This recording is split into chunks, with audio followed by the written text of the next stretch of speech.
Hi friends, welcome back to Beccarelli's Books. Today I want to choose the papers to put into these couple of journals. This video is probably aimed more at beginners. I just wanted to show some people how to, like, what kind of papers I would put in to these little journals that I'm making, and just really simply put them together. So what I would like to do is I'm going to choose the smaller journal to be my guide for how big my pages are going to be. So I'm just going to go from the back cover and make sure that it fits inside that that square there. If it doesn't, I'm just going to tear whatever's left, because I like the teared edge. If you don't, you can use your paper trimmer. And I want them to all be different. I like all of the pages to be different lengths and heights and things like that. So as I'm working along, I might make them different widths, as long as they still fit in that area. So for example, this one is going to be too long, and there's a couple of things we can do here. We could fold that up to create a pocket like that, or we could fold it, turn it sideways and just tear this in half and use half that sheet, which I think we might do this time. So I'm just going to tear that in half, and then we get 2 pages from that. So we'll just fold that in half, and that fits in that area. There's another one. Some of them that are too wide, if they're exceptionally wide, we could fold them in. This one I might make into a pocket.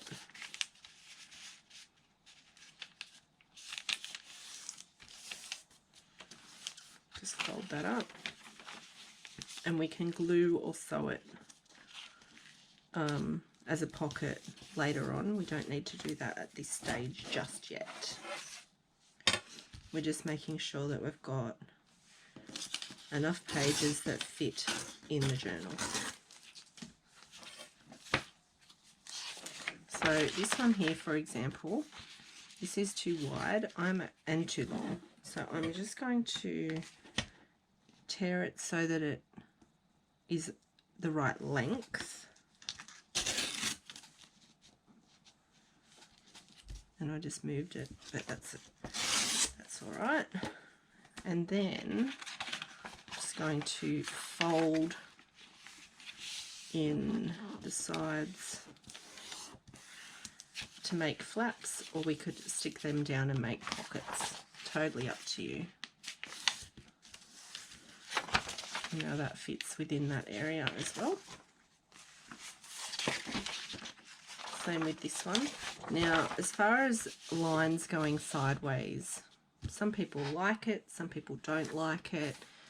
It doesn't bother me. I think it's interesting, but you do you, you know, whatever makes you happy. You can always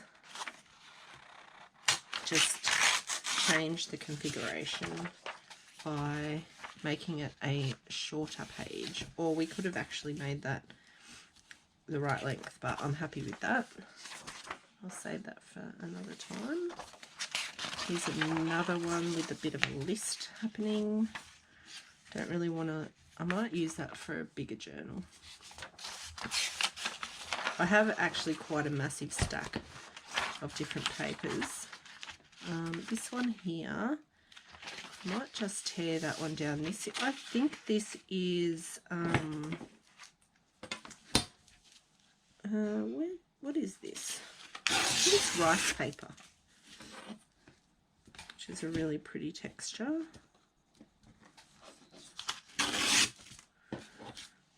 And I tore that crooked, so I'm going to put the crooked part to the top because I like that poking out. So I'm basically just trying to show you how to easily do this. Like, you can be super precise and cut everything on your paper trimmer, have all your pages exactly the same size so that they are perfectly straight. I used to worry about that, and then I had an epiphany, and now I much prefer to be rough and ready. I guess, because it's just easier. Honestly, it's easier, and it's way more fun to make these. You need to just be a little bit slap happy, and I reckon they turn out better.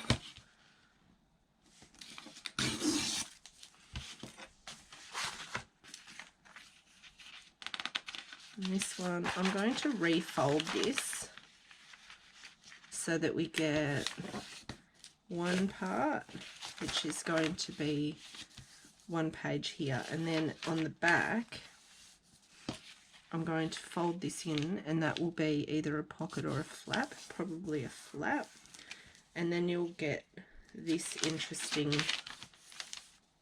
crease down here with the staple marks, which I quite like. Okay, let's get to some fun papers. Alright, these papers came out of a store-bought journal. I just pulled it apart, so they're all good. Those ones, they're all good sizes. Oh, I pulled a lot of those out, didn't I? These, what are they called? Atlas pages. So that can probably be torn down a little bit.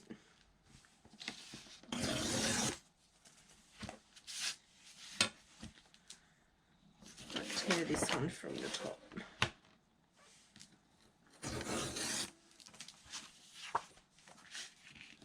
Yep, that fits in that area.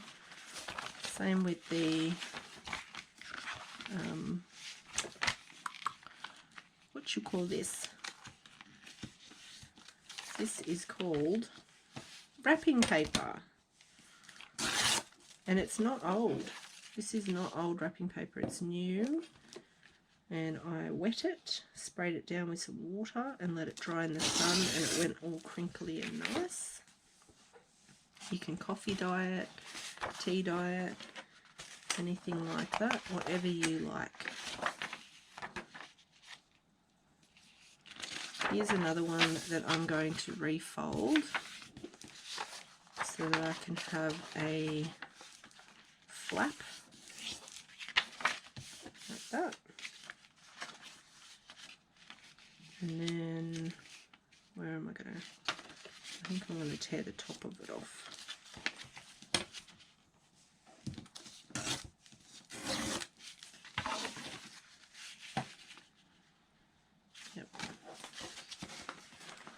What else have we got? These pages here, which are from a kid's book. I am just going to refold that as well. Actually might refold that from the back. And then we can have the flap. Yeah, so that will go that way. Interesting, I reckon, just all different heights and things. You can add some envelopes to it. Here's some wallpaper. Wallpaper is fun. I don't know if this will tear because I'm pretty sure it is vinyl. Oh, no, it will tear. And this, in my last video that I talked about,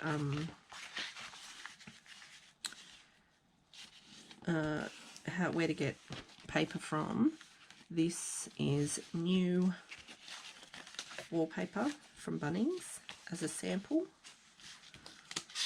There's some receipts.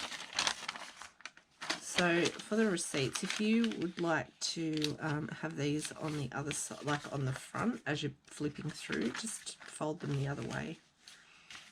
Like normally you'd fold them closed, but just fold them back on themselves like that. And you'll be able to put those in. Here's one of these music book covers.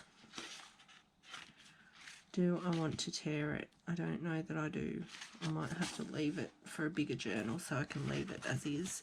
And that's what I mean about your coveted pieces that you really love. These all will fit so they can stay whole.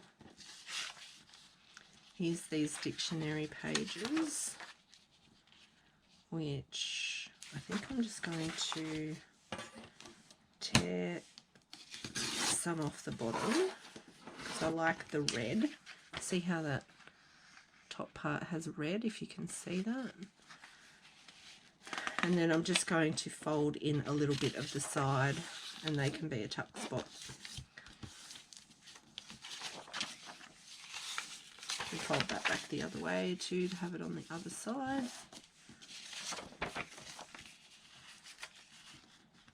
That fits in there. Alright, so there's tons more, but we've pretty much made a signature. So I would generally put about 15 pages in a signature. So I'll put, and I don't get fussy with how it gets put together to start with, but I try not to have like all plain paper together or all white paper or all pattern paper or all book paper together. I try and like break it up a little bit, but you can make those changes later. Oh, and I didn't count. 1, 2, 3, 4, 5, 6, 7, 8, 9, 10, 11, 12, 13, 14, and 15. Sometimes as well, I like to put like a full page image if I have it, which I don't think I got one out this time. You know, you might have a kid's book page with an image that is like this way, and I'll do that in the middle of the signature, so that when you open it up, you might have like a full image that's this way, but I don't have one. Or do I? Hang on. Well, here's an example anyway. So here's a kid's book page. There's the Pied Piper and all of his mices or rats or whatever they're supposed to be. But this image is this way, and if I was to put it in as the center fold, I might put it in like that. So then you can open it up and see the full image. But I'm not going to do that for this because that image was too big. So there's one signature all done. And I think this journal can handle 3 signatures. Yeah. So that's how I put the signatures together and the kinds of papers that I would choose, particularly as a beginner. You know, like I said, don't feel like you have to go out and spend hundreds of dollars on vintage pages that if you have trouble finding them at your op shops, use your tea dye, use your coffee dye. Yeah, have fun with it. Anyway, that's it for today's video. The next one we will do the binding, and I think this one I'm going to do a really simple binding because I know that some people get a bit intimidated or excuse me, worried about the pamphlet stitch.